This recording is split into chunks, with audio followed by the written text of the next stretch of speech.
episode 28 or 29. I don't know. 28. It's one of the two. 28. There it is. I just completely lost track. Episode 28, Winded City Countdown. This is the weekly on Wednesday, not Monday. I'm Scott Sterl, joined with Ben Russo and Matt Urich. Gentlemen, it's Wednesday, and we are probably pretty thankful that we waited till Wednesday this week, because had we done it Monday, we really wouldn't have had anything. Been a little light on topics. Yeah, we would have. There's only so much analysis you could do with the NBA lottery before it happens, right? Because the ping pong balls are just gonna do what they do. And now here we are. So, spring's in the air. That's nice. That's pretty good. It's feeling spring outside. Even on Sunday, everyone's or Saturday, everyone's like, "Man, it's kind of cold." I'm like, "This is it though. Like you have to have like that one last cold day before it really starts to warm up, right? You know what I'm saying, Matt?" Oh, I know. I'm picking up what you're laying down. I know Ben jumped in with a yeah right away. He knows. Shorts weather, no matter what. Oh Yeah. Jeans are going back in the closet, man. It's all about shorts now. Dress for the season, not for the weather, gentlemen, right? Amen. At a certain point, you just got to do it. Stand your ground, That's right. Yeah, stand your ground. That's a bad joke. Especially after that gun just sold for $150,000 somehow. No. Yeah. Really? I did That not much? see Yeah, that. I thought I read like 148,000. Oh, Jesus Christ. People are the worst. Yeah. Yeah. People are literally the worst. Whatever. What are you gonna do? I'm gonna piss and moan. Yeah. I take you to small claims court, where you probably wouldn't even show up, and you never pay me, and you stiff me. Oh man, great flick, Liar Liar. You know what the moral of that movie was, Ben? Don't lie. Don't lie. That's what that movie taught. It taught me that. Don't lie. It's the lesson I got out of it too. Yeah, I still lie. Who am I shitting? It's We're happening married, we have to. every fucking day. Matt wouldn't know this because he lives in his parents' basement. What? Yeah. This is my parents' basement. Are you shitting me? Oh my God. All right, on to the NBA. Yeah, let's go. So we got a few things to talk about today, and we're going to lead it off here tonight with the NBA lottery, the conspiracy-driven lottery yet again this year. That's really, the thing is, though. like, this is like the one year there isn't a conspiracy. First time No. in 31 years that the ping pong balls have gone 1 through 14 as they're supposed to. That is actually, like, I wonder what the probability of that is. I'm sure it was out there somewhere. But just, like, how crazy it is that it actually happened. If I'm not mistaken, it would literally just be the percentage of the first team times the percentage of the second team times the percentage of the third team. So I'm sure it's not as high as you'd think. I bet you. Yeah, I guess it's not as improbable from like a general aspect. Like, I don't know. Just the fact that it's never happened makes it odd. Yeah, because when they announced obviously the order, and obviously it was Philadelphia 1, LA 2, and the Nets, but pick goes to the Celtics 3. Like, I started looking down, and I'm like, nobody jumped. I'm like nobody moved up. Not even like the 4 didn't even jump to like 2 or 3. You know what I mean? Like, usually you at least see something like that, but it was just nothing. Everything went status quo. Yeah. Well, the conspiracy I'm talking about, Ben, is one Dikembe Mutombo. Oh, yes. Yeah. Tweeting out hours before the lottery, "Congratulations, Philadelphia."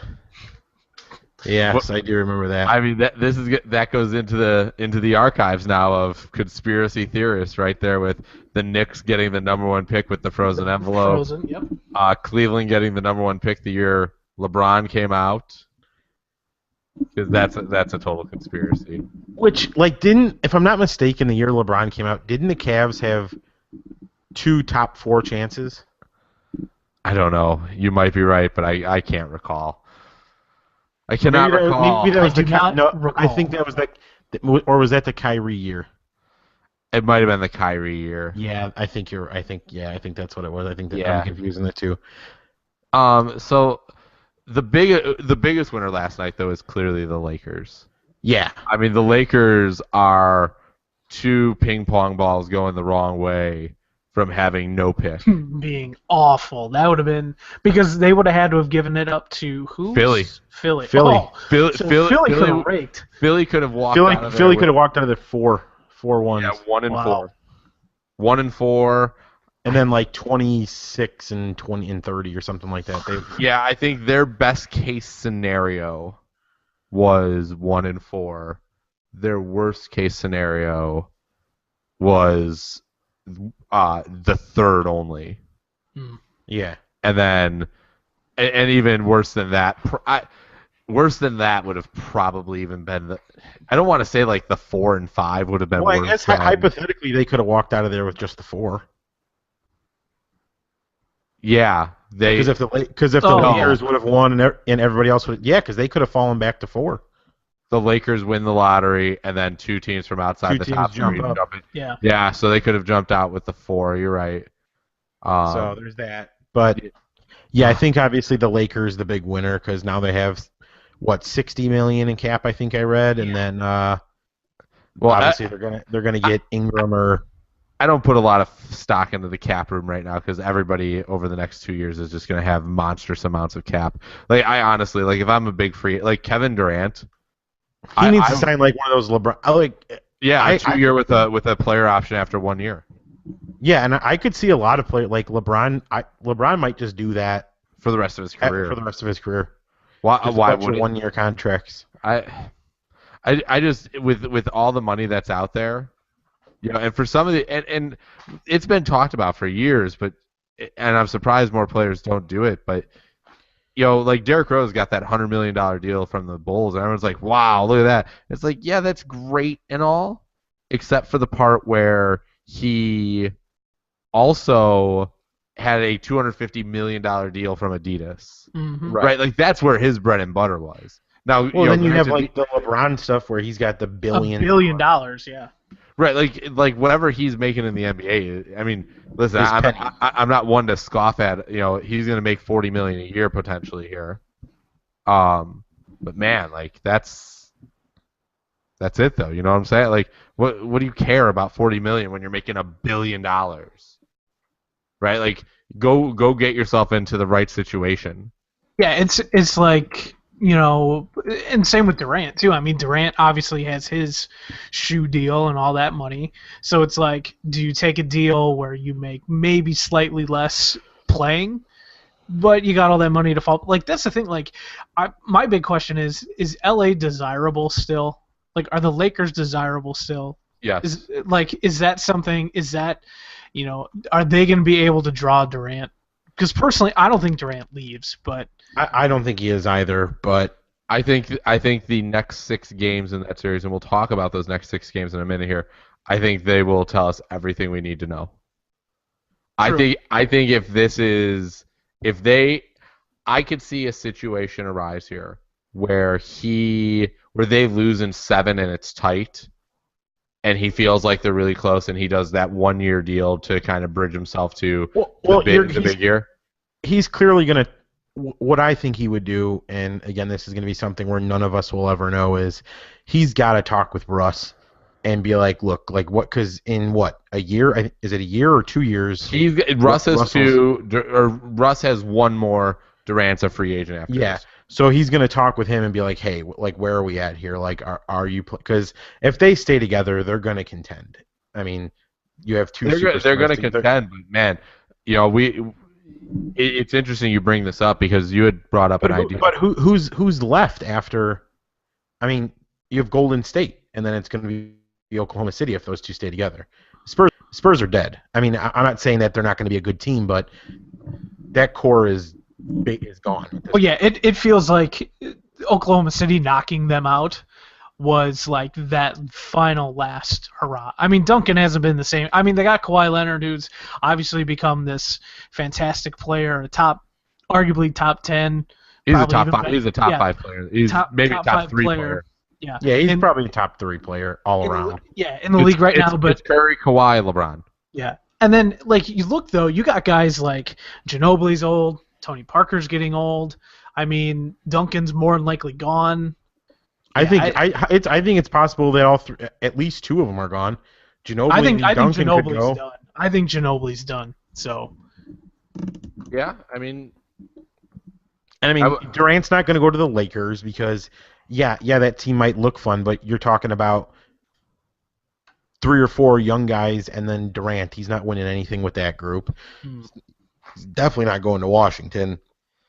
no. Kiss that rumor goodbye. I think there was the rumor of him going to Golden State. I don't see him doing that. And then there's the talk of the Mavericks could be on him, but then Mark Cuban went and ran his mouth, and I don't see him doing that. There's the Spurs are going to have some cap room. I don't see him leaving Oklahoma City for San Antonio just because of the rivalry that's there at this point. It's not that he wouldn't. I don't see him personally leaving Oklahoma City, but I think that's something where him and Westbrook have to work out. Hey, long term, what's your plan? If you're planning on staying, I'm going to stay. If you're going to plan on testing for agency, maybe he looks elsewhere. Is there any sort of, and I'll say I haven't really dived that much into it.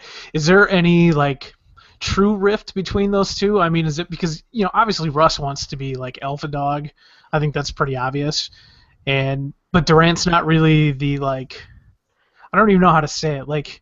He's a dominant player, but I don't feel like he has to be the alpha dog kind of guy. I mean, is that something that you guys think affects them?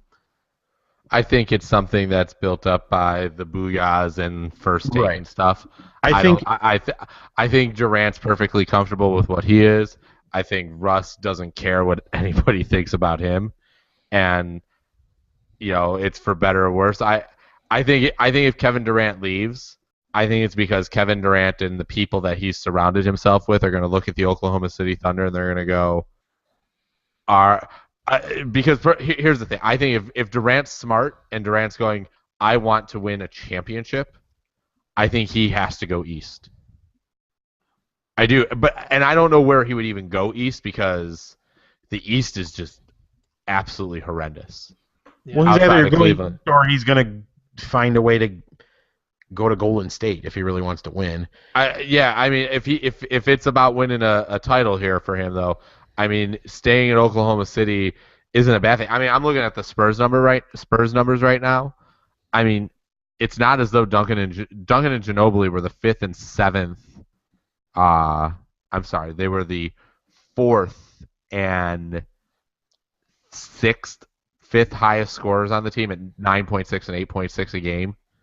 And I'm not going to sit here and proclaim the Spurs dead. I mean, you've got Kawhi's 24. No, I mean, again, I'm saying that they're clearly. I think there's a very strong case that Oklahoma City is now your second best team in the West. If those guys all leave, and I mean, even if they don't leave, you're talking about guys that they clearly rested them, and you can't expect them to put much in, and who knows if Duncan and all them leave, they're going to have cap space. They can go get even one of those second tier guys, maybe they go get Hassan Whiteside or something like that to replace Duncan. There's clearly things they can do to improve. But if you're asking me if I'm going to take Durant, Westbrook, and company versus Kawhi and LaMarcus Aldridge, yeah, I think Kawhi is probably the best player of that group. But I think that combination of Durant and Westbrook can get you anywhere you need to go. And I think they're the best bet to beat Golden State because they can score 130 points just like Golden State could. So here's the thing, though, and this is why I think Durant, if he's really thinking about winning a title, he has to go east, right? To just get to the finals, he may have to go through San Antonio and Golden State again next year, right? And that's not, and he hasn't even done it this year, right? But where is he going east? I don't know. I'd like to say Washington. Because that's where he's from, but I can't imagine. And that team in Washington isn't beating Cleveland as they're built, even if you give them Durant. No. There's no way. Because you look at the Raptors would be the only team that makes sense, but they don't have the money. I mean, they got Lowry and what's the other guy's name? They're both up, I think, for deals soon. So. I mean, DeRozan's a free agent, I think, in 2 years. Not this upcoming season, the following. But the following, yeah. Yeah, and I always dream of one of these big guys going to the Knicks. Like the but he's Celtics, not going to maybe? I mean, Celtics, man. Now, Celtics, that would be actually. I think that would be a really, really good fit. But do they? I don't know. I'm gonna see if I can find their cap space. They have they have ton. they have all the could- cap space. They could potentially sign 2 max players this offseason. Oh, okay. I believe. I mean, I'd love to see Durant go to Boston. I would love to actually see. I think the thing with Boston to me is they're certainly a product of their coach, much like the Bulls have been, were under Tibbs. Mhm. I think they have a good roster. Don't get me wrong. I really like a lot of guys on that team, but I think with even a lesser putting Durant, with a lesser coach. I think ultimately talent prevails in the NBA, which is why the Bulls often lost in the playoffs, because better talented teams beat you in the long run. But Yeah. Well, it's funny. It's funny you say that because 6 years ago tonight, I had a Facebook thing come up that said, "Let's go Bulls. Let's go to Miami up 2-0." And then they lost 4 straight. But let's switch gears. Let's talk about the Bulls a little bit here because we've got right now. I think they got exactly what they deserved. I loved all the meatballs on radio this week. Well, the Bulls could easily get in the top 3. No, they can't. Well, they did when they got Derrick Rose. Yes, they got lucky. Just because they got lucky once doesn't mean they got lucky. And they had a 4-time better chance than they had this year when they moved up with Derrick Rose, and it was only what 2%. Mm-hmm. Yeah, I mean, just awful. Just such stupid fans. God, Chicago sports radio pisses me off sometimes. But the Bulls are just, you want to talk about a train wreck. Notice, like, we talked about Durant going east. Where could Durant go out east? And the Bulls were not a team. Like, if Durant wants to win a title, the Bulls need to be at the bottom of the list. I mean, well, I wouldn't say the bottom, but okay, so you're right, not the bottom. I would say the middle latter half. So if you're Durant, just out of curiosity, would you rather go to the Bulls or the Knicks? And I would choose the Knicks right now. But you've been all about the Knicks getting somebody. I really do. You wanted LeBron there. I did. I wanted LeBron in New York more than I wanted him in Chicago. Yeah, I just don't think that would work with Durant there. Anybody with Carmelo just doesn't work. Yeah. No, but I think if the Knicks got Durant, I could totally see them just trading Carmelo for 10 cents on the dollar and just saying Carmelo. It's Carmelo's decision if he wants to be traded. Does he have the no trade? Yeah. Oh, because he's a 10-5 guy, so he gets that. Is it something like that? Baseball. Yeah, that's No, but he just has a no trade clause. I'm pretty sure. I'm gonna look that up real quick. Even so, though, I mean, the Knicks, I think they could consider just sending it home, being like, "Listen, you're going home." I think the Knicks are very overhyped. I don't want to start a whole conversation on the Knicks, but I think that Kristaps Porzingis, he's a fun player to watch, and I understand he's obviously was only a rookie, but you're right. He has a no trade. That guy disappeared like at the end of the season. I just don't know how he's seemingly just like a big man who can't really. I don't know. I don't foresee him being like a dominant force in the NBA. He's one of those. He's the number 2 guy. I don't even know if I'd go that far, to be honest. You really think he is enough of a game changer to be like? I think he's one of those guys who's a very good player, and every once in a while he's going to have those games where you just look at him and go, "Oh my God, what did he just?" He's going to have that like 30 and 20 game where you just go, "He's going to be a dominant force." But then he'll follow that up with like a 7-4 game or something. Yeah. Let's like I feel like he'll get you like 18 points a night, 9-10 boards. Like he's a double guy. Played but like on the low end. 72 games, averaged 14 and 7 as a rookie on a terrible. Right, and like 18 and 9 per 36. So.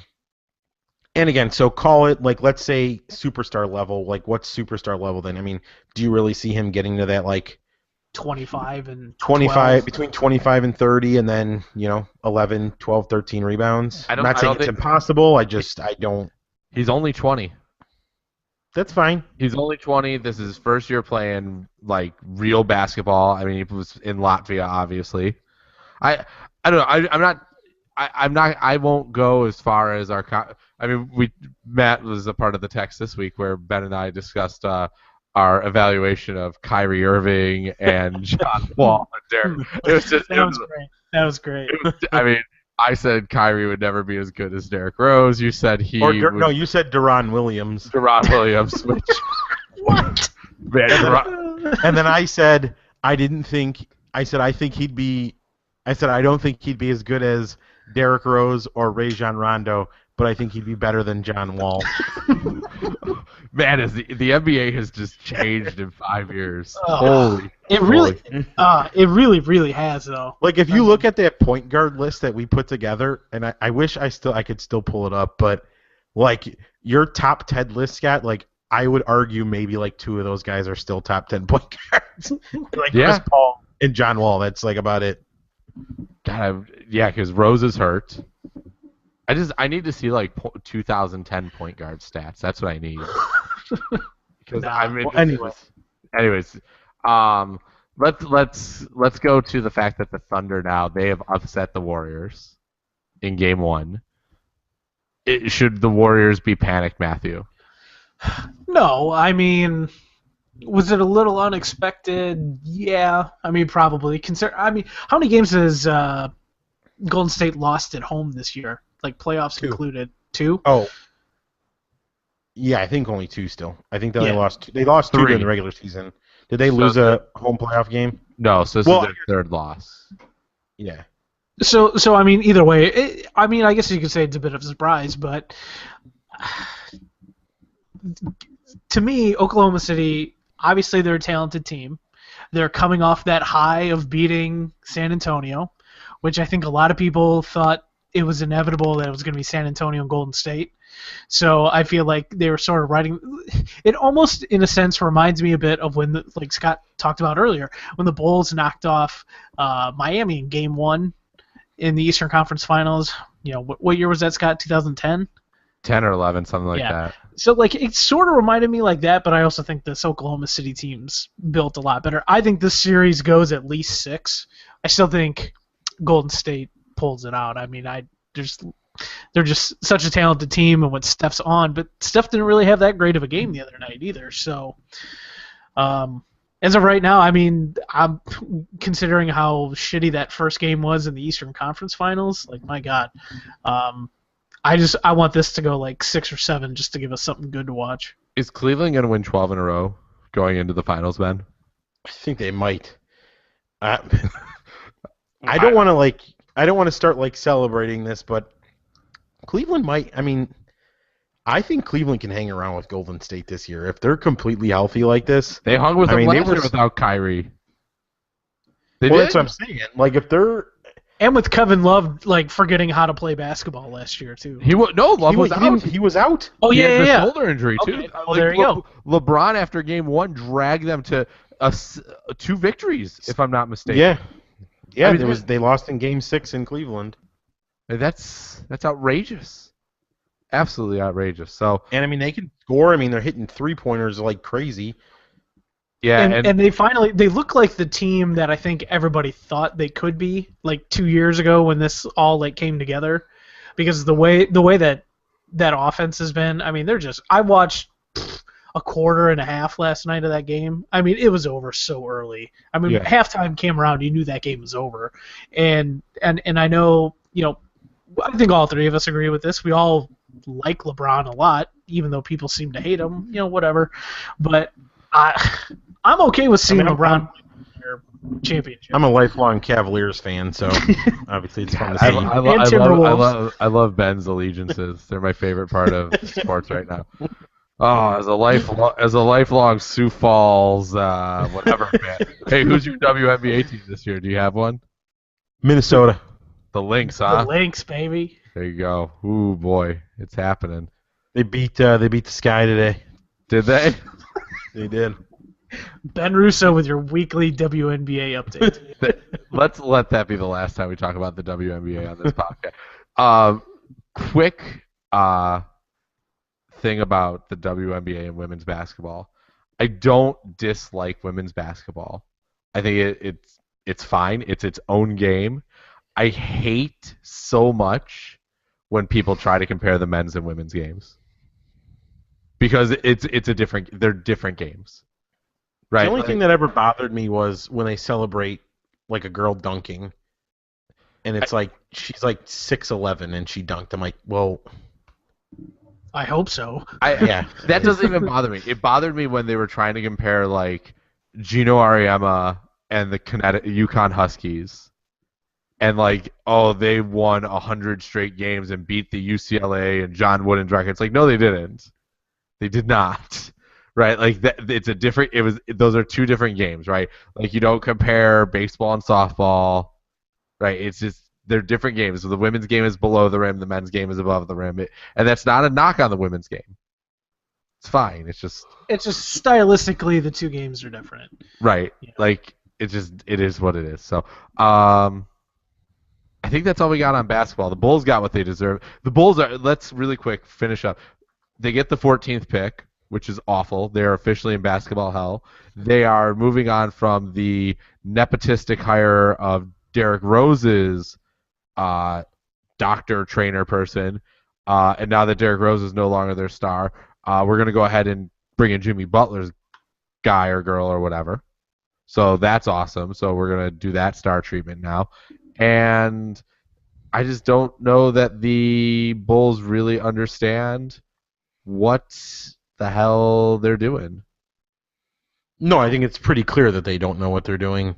I mean, there's Fred Hoiberg, man. He's gonna come. It's not even that they don't know what they're doing. Is I just don't know what their options are at this point. Like outside of just letting these contracts run out, or trying to trade them for, you know, like you said earlier, pennies on the dollar.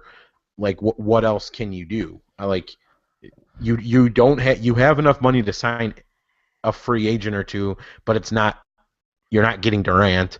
Like will we ever understand, Ben, why nobody comes here? I mean, will we ever truly know? I mean, I have my beliefs behind it. I think a lot of people don't like this front office. My understanding, and I think I've said this before on a earlier podcast, was with Joe Cowley. I don't like Joe Cowley very much, but his Bulls stuff I think is really, really good. And he basically explains it as the Bulls players like Paxson, they don't like Gar Forman, because Gar Forman is a cockroach. He will do whatever he has to do to survive, regardless of who he brings down. And I think that's part of it. I just think that whole Gar Forman situation, it stinks. I think it's awful. I think he's a terrible general manager. And I think that's part of it. I think they just don't like the front office. I don't want to sit here and go as far as say the ownership, but I'm sure that has something to do with it. You know, they don't trust the ownership. They don't trust the front office. If there's one thing we've learned about the NBA, just from watching it, reading about it, you know, especially if you read Wojnarowski over at Yahoo, players talk, man. Yeah, these are all friends. They all talk, man. It is truly a league where you can't say anything without everybody knowing about it. It feels like, and I think some of the stuff that you hear, like, oh, the Bulls don't take care of their own. I mean, which guy was it that was homeless? Do you know, Matt or Ben? Yeah, it was. Wasn't it Randy Brown? Yeah, Randy Brown. Randy Brown was essentially homeless, and they gave him a job. Yeah, he sold his championship rings and stuff. Like, that's the thing. Like, Jerry does take care of his guys, and he's loyal to a fault. Yes, and their loyalty is beyond loyalty because it affects. It affects the product on, yeah, and we've talked about this numerous times since this podcast has started. The Bulls front office is so stale. It's been the same message for the last 15 years, whatever it's been, ever since Pax has gotten there. It's the same message, it's the same shit over and over again. You know, I was already losing faith in them anyways, but the fact that they let Thibs go, you know, that was it for me, because I think you let go arguably one of the best coaches in basketball. Three 4 best coaches in basketball. Yeah, and Thibs is going to go up there. He's going to go up there in Minnesota. He's going to turn that shit around because I think he's that good of a coach. And it was just They're going to win 50 games this year. probably yeah. They're going to be a playoff team, I think. Yeah, they're a good team. They're a talented team. I'll be stunned if they're not. But it's just, it was Thibs didn't want to give in to what Garpax wanted, and Thibs was stuck in his own ways, and it had proven to be effective. But Gar and Pax were like, no, we need to go a different way. And then you see in year 1 under Hoiberg, and that's not necessarily all Hoiberg's fault, but I mean, he has a team filled with players that don't fit his style. Well, and listen, the other thing that pissed me off about this Bulls front office is just all the injuries, blah blah blah. Did anybody watch Thibodeau drag the Bulls to the 5 seed without? Yeah, what was the playoff round where like Nate Robinson was like barfing on the bench? The Nets. It was that 7-gamer against the Nets, and they won in 7, and then they went into Miami in the next round and won game 1. Mm-hmm. Like you had Robinson like barfing on the bench. You had Noah playing with final tap in that playoff series at the end. Yeah, his Noah's feet were basically detached from his body. He's rolling up and down the court. And then there's Derrick Rose, who's been cleared to play basketball for 5 months, just sitting there at the end of the bench holding the puke bucket. Probably not even holding the puke bucket for Nate Robinson. But Tibbs didn't deal with injuries though. Never did. Nope. All right. Next up, we got the NHL. Let's hit it just briefly because I wrote about it in the description. It's exciting, yes? Matt? Ben? No, Ben, go ahead. I'll watch the Stanley Cup. I definitely will. I watched a little bit of Pittsburgh Tampa Bay game 2. I didn't watch any of game 1 because it got, if I'm not mistaken, that was a 3-0 game. It was kind of a snoozer. I haven't watched a second of St. Louis San Jose. I know it's tied 1-1, but the NHL is in hell right now. If Pittsburgh doesn't advance, they're screwed. Yeah, good luck getting any ratings. Oh, and just logistically, a Tampa San Jose. Oh yeah, cross country. That's terrible. Yes. Well, that's it's not that Pittsburgh's some huge market, but Sidney Crosby's marketable player. Crosby's going to get eyes from people who are at least casual fans to watch. I mean, I'm like Ben. I've watched very little. I watched a little bit last night of Tuesday night of St. Louis and San Jose, but to me, I'll watch the final just because it's fun, it's interesting. But man, if Pittsburgh doesn't get in, it's such a snooze fest. All I'm rooting for right now is San Jose to beat St. Louis in 7. Yeah. In game 7 in overtime. Crush them. Oh, I do. I want it. I don't even care how many games it takes as long as they win. Oh, I want the win too, but I just 7 games would be just so delightful to watch that happen. I will say of the 4 left, I'm rooting for the Sharks to do it. I really am. They've had such a bad go for a while there, and their coach was an idiot, and they fired him, and they seem to have figured some stuff out. That's where I'm at. Just let the Sharks do it, and let Ken Hitchcock go home and eat his fried chicken on the bench. So that's where I'm at. With giant cankles. Oh my God. Before we get into Cubs, Sox, and Bears, I have a pet peeve I want to talk to you guys about quickly. I was at the store today trying on a dress shirt. Why are we living in a society where we still do dress shirts at the store where they're pinned together and you have to go into the dressing room and take out all the pins to try it on? If if it doesn't fit, then you feel like a fucking asshole. Right, Ben, I know you had to wear dress shirts for a while, so I know you were wearing I don't wear a dress shirt to work. Matt definitely does it. Matt's questionable to even wear a shirt every day. Yeah, I mean whatever. So Ben, am I making too much out of this, or is this a legit pet peeve I can have about the world? I think you're making a big deal out of it because I think you should just know what size you are and. Yeah, how do you not know? No, I know. If you go to an actual store, they will measure it for you, so you know. Well, I didn't go. I went to Kohl's because I just wanted to get a shirt. Gonna say probably Kohl's, and did you have a 30%? I guess it just doesn't make sense to me. It really doesn't make sense to me I mean, again, like I picked the shirt that was my size, and I went in the dressing room just to make sure it fit right before I Yeah, bought I it. mean, But I guess I will say it is kind of silly that they don't put those just on hangers. I mean, it just And again, most stores have like samples. Yeah, that's true. So Yeah, you I could just try it. Yeah. either The way. problem But, is you went to Kohl's. Like, well, let's talk about how Kohl's is the issue more than anything else. but you see Well, that a lot hey, of if you want a new department stores. shirt, pick it out of this huge stack of And, clothes. and that here's the aren't thing: folded. I love Kohl's. I buy a lot of shirts from Oh, Kohl's. I but buy don't like buy. everything there. I won't buy a dress shirt from Kohl's. Well, for the one dress shirt that I need like every like 3 years, it it's fine. But anyways, I was there and I'm in the changing room. I'm going, this is really dumb. Like this is just stupid, The design. worst is when you always miss one of them and then Oh, you stab yourself in the arm. There it is. Yeah, awful. All right. The Cubs and the Sox have cooled off, and uh, any concern? I mean, I guess for the Cubs, I'm not as concerned. You knew you were going to have a little bit of a drop off eventually when you only lose 6 of your first like 30 something games. Is there a little doubt creeping in with White Sox fans? Do you think, Matt?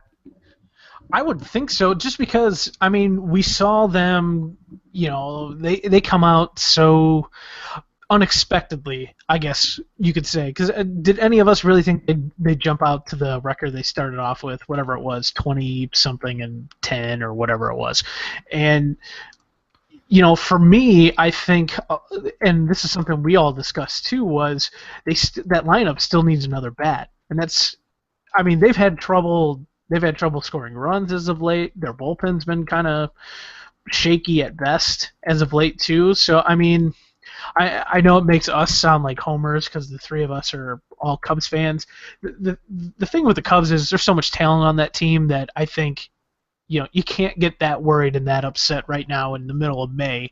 I mean, if this is still happening in June, then okay, I'd be a little more worried. But the White Sox, I mean, they've been getting solid out of this world production at some points out of Adam Eaton, and like you got to know that's going to come back down to earth. And then it's like, they're still playing Jimmy Rollins, who probably shouldn't be playing baseball anymore. I mean, that thing's become a joke. I mean, he really is not very good. The very little White Sox I've seen and him playing, he looks like a, how old is he? Like 40, pushing 40. He is 37 only. Yeah. 37 years old. I mean, he's an old 37. It feels right he now. He looks every bit of that 37. He looks like one of those Dominican players that you're like, how old are you? 28. Yeah, or Dude. LeBron James. Yeah, or LeBron James. Jimmy Rollins is right now batting .236 with an on base of .298. He has struck out 21 times in 110 at bats. So it's not great. Ben, what would you do to improve the White Sox right now? What do they need so that they can keep this solid start going and ride it into the postseason? Is Ben talking? We can't hear Ben. Nope, we can't hear you, Ben. Oh, he's waving at us. He is waving, and he is not able to. He's gone. Ben's gone. Damn it, we lost Ben. It seems like this happens like once every other podcast. It's either me or him. You know what, too? I feel like it happens every time we're about to talk about the White Sox. Like maybe this is a game that Ben is playing. Like he hurries up and like looks something up real quick. Ben, are you back? Can you hear me? We can hear you. Yes. All right. How would you improve the White God, Sox? These microphones are sensitive sons of bitches, huh? But anyway, so obviously, I think first and foremost, a starting pitcher is a necessity. You look at, they obviously have two dominant starters at the front end of that rotation with Chris Sale and Jose Quintana. I think Matt Latos put on a nice charade to start the year. He's kind of coming back to earth. He had another rough outing again today. That guy was projected to be your, fifth starter, and here he is. You're kind of banking on him being your number 3. Carlos Rodon is just hit or miss right now. He needs to get his control together. Miguel Gonzalez, who took over for John Danks, again, anything you get from him is just a bonus, but I don't think that's anything you can count on long term. The White Sox bullpen, Matt kind of talked about it. They were, historically good in April, and in May they just haven't been, and you're seeing that right now. But I do think they need another bat, specifically a left-handed bat. I mean, take it for what it is. Adam LaRoche wasn't very good last year, but he was still a left-handed power bat in the middle of that lineup, and if they can find a way to get that. The problem that they have is they just don't have a lot of pieces to trade at this point. I mean, they have Tim Anderson in the minors, but are you really going to give that guy up when you have a 37-year-old shortstop starting for you right now? And eventually Tim Anderson should probably be up this year playing shortstop. So in order to get that impact bat or that impact pitcher, that's the guy that everybody's going to ask for. Now, they do have 2 first-round picks this year. They have the number 9 pick, and then they have the comp pick for Jeff Samardzija. So maybe they do the draft, and I think, if I'm not mistaken, they can officially trade those guys right away now, but maybe they have to wait till the offseason. I don't know the exact rules on that, but maybe that makes you lean towards trading Tim Anderson for one of those guys, depending who you take. I don't know, but I don't know. I know that they want to make trades. The cupboard is bare. I mean, it really is. And it's better than it was before Rick Hahn took over. I mean, he's done a decent job building that back up, but at the same time, with that trade they made in the offseason for Todd Frazier, which it looks like a good trade. Frazier's a really good player. His batting average isn't there, but he's got tons of run production right now.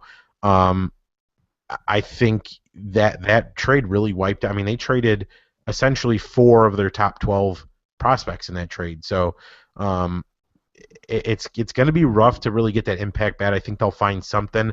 I think you might be looking more at like a Jay Bruce type if you're going to make a move. Then I know they've mentioned a lot about Carlos Gonzalez from Colorado. I don't know that they can afford that, but who knows? Afford it or trade? I mean, trade anything for it. Well, yeah, that's what I mean by afford. I don't think money. I don't think is an issue at this point, because I think Reinsdorf understands that he does have a small window to win right now, and financially he'll go all in as long as the contract makes sense, which I think Cargo has like 3 years left, so that should be fine. But yeah, I mean, they obviously need help. I still think they're going to be okay. I think Matt, you talked about how Adam Eaton's kind of playing out of this world. I think he will come back to earth, but then you still have Abreu who's not hitting the potential. Frazier you should still be able to find some production out of him. They have guys that should be able to hit better than they are at this point. So that'll kind of offset that. I think offensively they'll figure it out, but I do think at this point, just based off the last couple weeks, that 3, 4, 5 spot in that rotation is a pretty big question mark. So, all right. Well, to close up on the Sox here, the Fangraphs has them as a 35% chance to win the division, 22% chance for the wild card, 57% chance to go to the playoffs. And they still have a 3.5 game lead right now. So, I mean, I'm curious. I wish we would have looked what it was like 2 weeks ago before this little. I'm sure if we go back and listen to the podcast, I think we've mentioned it both times. Because I'd venture a guess and say that's dropped. That 57% seems like that's pretty low from what it could have been. I don't think it was that much higher, to be honest. For some reason I thought it was like 67 or something like that, but maybe. I don't know. So let's go to the Central now. The Cubs finally lost their 10th game last night, which is just unbelievable when you look at it. I mean, that they've now lost 10 games.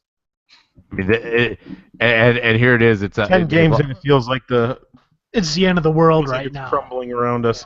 Yeah, and Ben wrote in the so we were talking pre-show, and Ben mentioned, Ben had written in the notes for us that the Cubs had lost 4 of 6. And I looked at it and went, they haven't lost 4 of 6. They just took 2 of 3 from the Pirates. And I remembered I was at the back half of the doubleheader where they lost 1-0.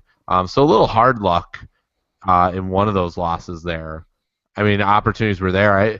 That it was such a weird feel to that game when I was there. Because they got 2 hits in the first inning, and then nothing, and then they loaded the bases in, I want to say, the 8th. And Soler sucks. Solared it. Although he, right now, the game's on, he just doubled and then advanced to third on a wild pitch, and then Fowler walks. So they got first and third with 1 out in the 8th, a chance to try to get ahead here. With our man Hayward up, this is why you have him. Yeah, he hit his first home run. Let's do it. So, I don't know where I go with this Cubs team.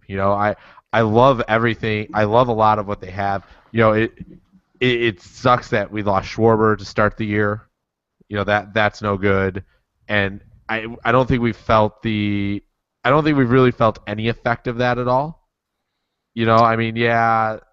I think you have because Soler needs more at bats, but at the same time, offense hasn't been our issue, and I mean really nothing's been our issue. I think No. that's So for me, looking at this team and what would I do? I mean, obviously you'd love another starting arm. You'd love another arm in the bullpen. You can never use enough of those. I like the Joe Nathan signing. That is there's no risk in that at all. That is a no risk. Did you see too that he got a major league deal, not a minor league deal, which I thought was a little surprising, but no, it is, but it isn't because they're going to do the 60-day DL. He's not going to take up a roster spot, and when it comes time for him to come off the DL, they're going to look and be like, "Can he pitch?" No. Yeah. Okay. See you later. Here's your because he's making the minimum, and then he gets incentives. So essentially, you just cut bait. If well, and it was like I compared to last year when they signed Rafael Soriano. It was like the same thing. Soriano was coming off of whatever injury that was. I believe his was like $5 million deal, wasn't it? Yeah, because he got the major league deal, but he started off on the DL too, and then finally came up, and then he was pretty bad. I think he only played 2 weeks, 3 weeks, maybe. But I mean, I guess that's the luxury too. It is what it is. If like you guys said, if you could always use a bullpen arm, and so if Joe Nathan ends up being something, and he could somewhat revert back to, I don't think he's going to revert back to all-star Joe Nathan form, but if he's somebody that makes you feel a bit more comfortable in the eighth, maybe more so than Strop, or maybe. I mean, if he could end up being, I mean, Rondon's been pretty damn lights out, but if he falters, I mean, I guess that's a pretty nice backup plan if he ever starts to struggle. And that's the thing with relief pitchers. I mean, it could change. All you're trying to do is catch lightning in a bottle, essentially. Yeah, things can change in an instant. So, Ben, you're real big in the minor stuff. Is there any chance that we see Almora before September? Did we lose Ben again? Oh no! Again, Ben is down. Man, Ben and his microphone are just not having an easy go tonight. Yeah, I think sometimes the back of these come unplugged, and if you plug them back in, you don't get the audio. Yeah, I think that's what's happening here.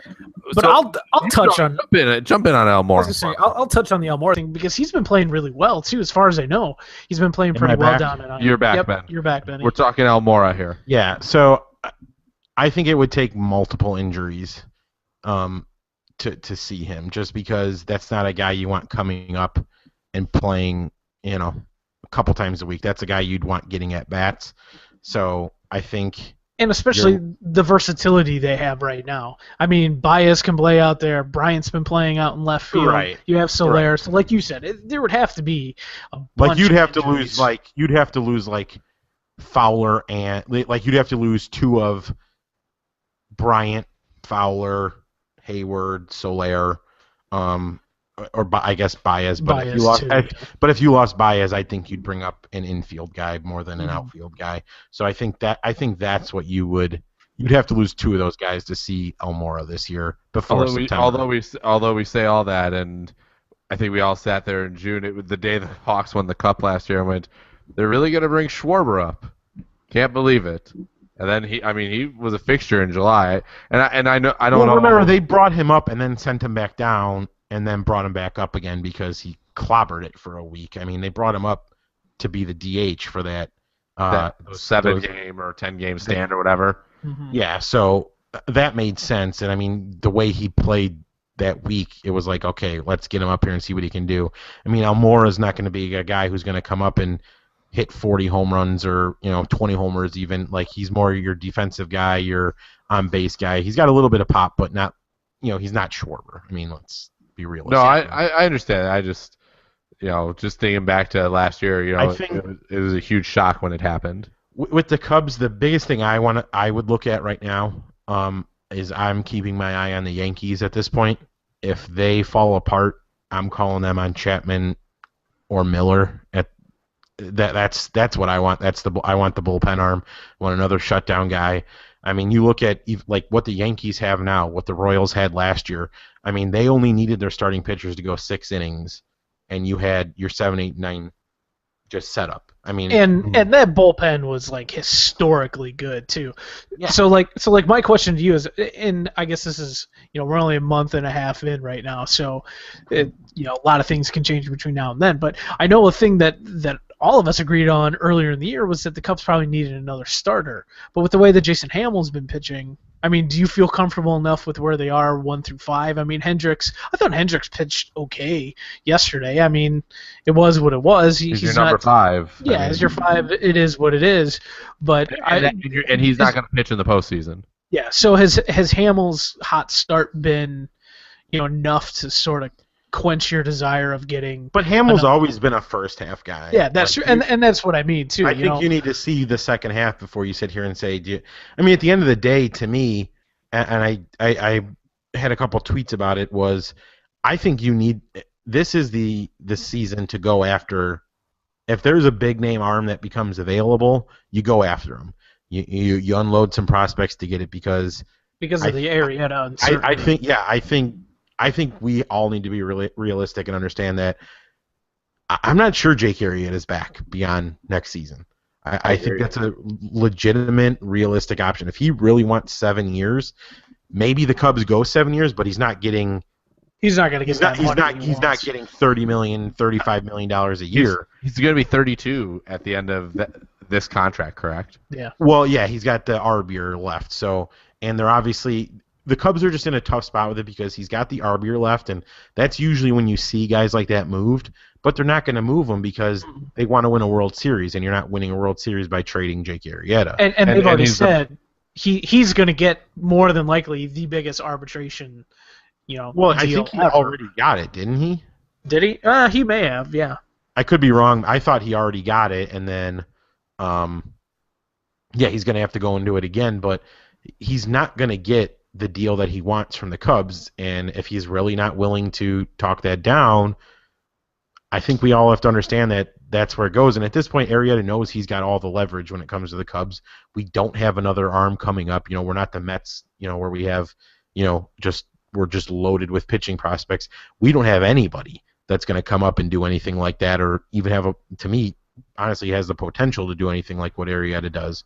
So if you don't get a big arm, like Jake understands that, if you want it, you have to pay for it. But say you go get like Sonny Gray, who actually is having a pretty bad year, but or whatever top flight starter, at least at that point you go, we don't necessarily need you, Jake. So if you don't want to come down off your demand, then see you later. Enjoy your giant contract that you're going to get from some bottom feeder team, and you're not going to win jack squat. So that's where I'd say I could see them going after a big-time pitcher. But if you're strictly looking short-term World Series, go get those bullpen arms.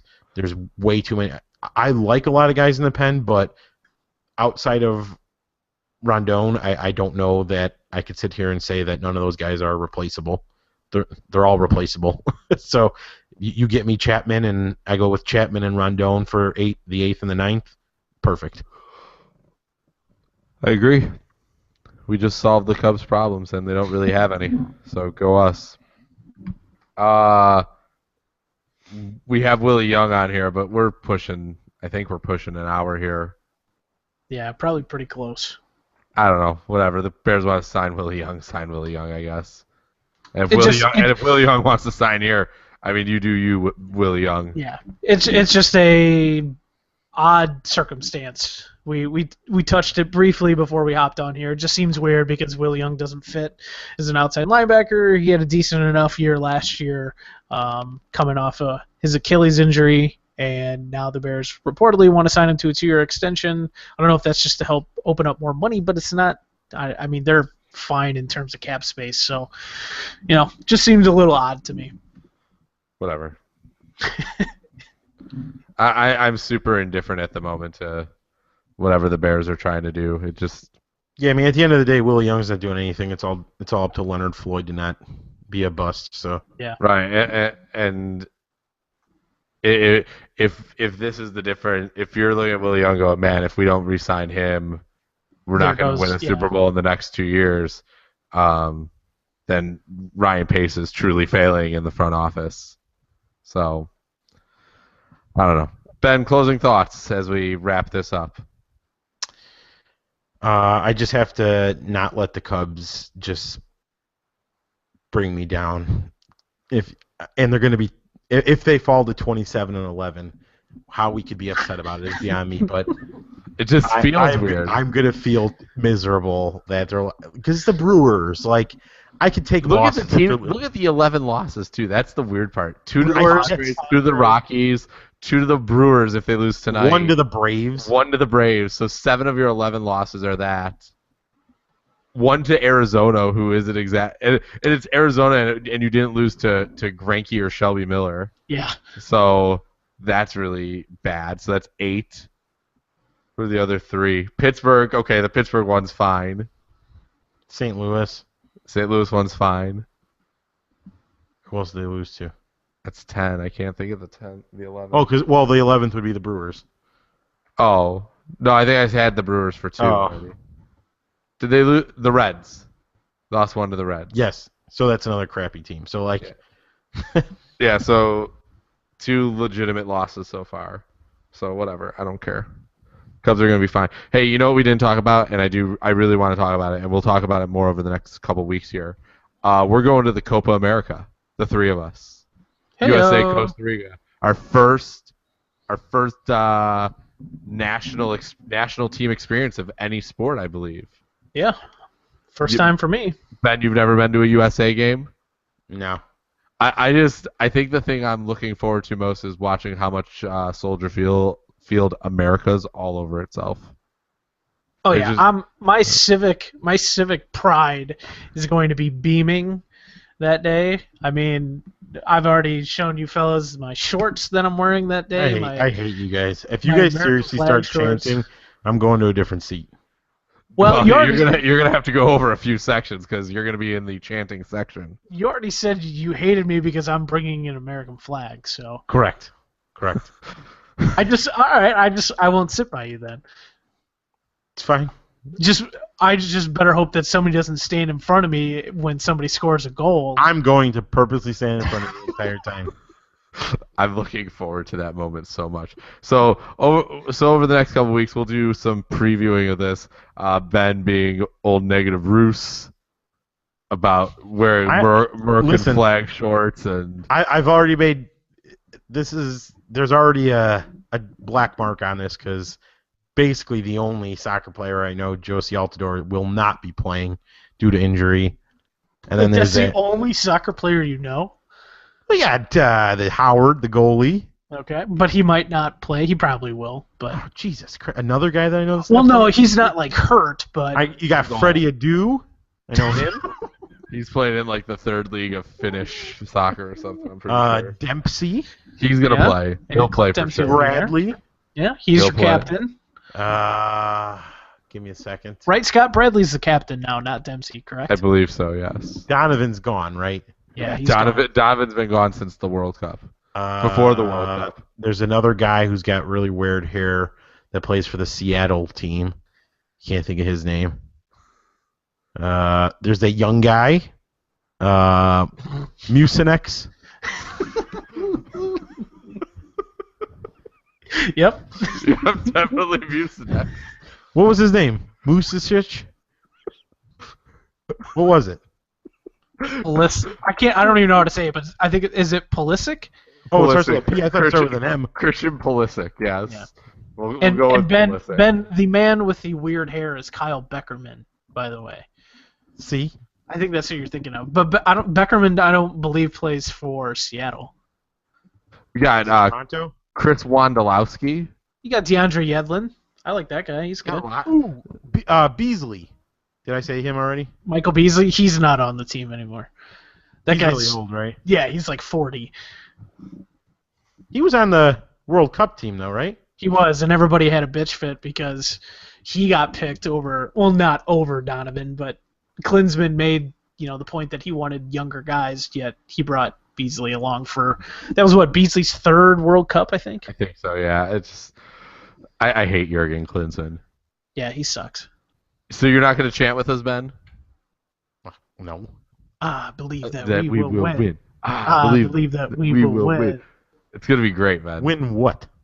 This The game, the match. the match against the match against Costa We're gonna Rica. watch. We're gonna watch the match on the pitch. Pitch. There you go. I was Yes. just gonna say that. I can't wait to go to Soldier Pitch and watch that game. If I'm not mistaken, too, I believe Teddy Golzevelt will be there. Good. Is he- Teddy Roosevelt, huh? No, Is he- Golzevelt, Teddy Golzevelt. Oh. Is he a Chicago American Outlaw? I'm pretty sure he is. Yeah, and so for those of you listening, we will be sitting in the American Outlaw section as well. And if you're a normal person like me and had no idea what the American Outlaws were before Scott told me, that is an adult fan club for soccer. It is. It is an adult. I believe we call ourselves supporters. It's a fan club. Supporters. I just hope that Teddy Golzevelt sits by us, because think of all the TV time we'd get. Lots of. Question: if a soccer ball comes into the stands and I catch it, do I get to keep it, or is it like the NFL where they make you give it back? I actually don't know the answer to that. I don't know. That is a good question.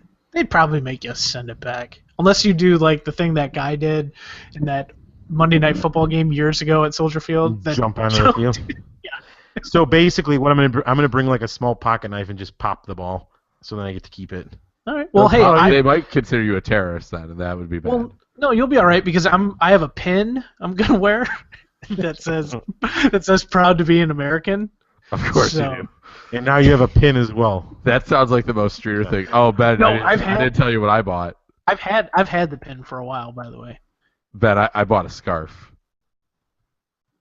Do you still wear that loser scarf that you have? Yeah, my Manchester City scarf, sure do, in the winter. And now I've got my American Outlaw Chicago game day scarf. They didn't beat my Leicester City though, right? Leicester, Ben. You're pronouncing it wrong. As a lifelong fan, you know this. No, they did. They finished fourth in the league, which was huge. So they didn't go to one of the other leagues. Hey, no. They're and they're going to play in the Champions League next year. So I thought it was the top three. top three are guaranteed into the round robin stage. Man City will play somebody from another league to get into that stage. So Man City has to play an extra game because they finished as a Champions League qualifier, and then Southampton and Manchester United will go to the Europa League next year. So real quickly, Ben, a question I have for you. Your thoughts on, let's say I wore an American flag bandana. Would that affect your desire to sit next to me? Because I'm going full, Mr. America here. Like I'm rocking it. I don't care. I hate you guys. What are you gonna wear, Ben? Costa Rica shirt. What colors? Yellowish, orangey, No. and red. That's their colors. No, they're red, white, and blue. Amazing. I had the red right. Yeah, so we're gonna do. Let's plan for one of our weeklies coming up here. Let's do a full preview of the game, and we'll have Ben should come in completely unprepared. I like this. So does the United States run a 4-3, just 4-2? No, that's too many players, man. That's far too many players. That's 13 players you just named. Well, how many are on the field? 11 aside. Does that include a goalie? Yes. I didn't know. And it's called a keeper. That's a goalie. He's the keeper. The keeper. Yeah, I think our Copa preview show may be our best one. Yeah. I should see if I can get a real live American Outlaw to come on here with us. And maybe he could educate Ben. I don't need education. I know how soccer works. You kick the goddamn ball in the net. And it's not that difficult. Amazing. All right, Matt. You guys make up terms. Matt. What's the ball called in soccer? What kind of retarded name do they have for it? Matt, do you have a closing thought? My closing thought this week is Murica. My closing thought today is I forget how funny it is, the episode where Kramer kidnaps the dog in Seinfeld with Newman and Elaine, because that was on today, and it was fantastic, especially when he starts explaining to Jerry that marriage is a man-made prison. And Ben's just quietly nodding. He's like, yeah, there it is. And then you get home, and all she said, "Do you want to talk about your day? Did you have a good day or a bad day?" And today was a good day. So, for Matt Urich and Ben Russo, I'm Scott Snurl. No list this week, only an extended weekly as you've just listened to. Subscribe on iTunes, Stitcher, we're in the Google Play Store. We're everywhere. You can download us, and we'll be back next week on Monday to talk about sports and things, because that's what we do here. Have a great night.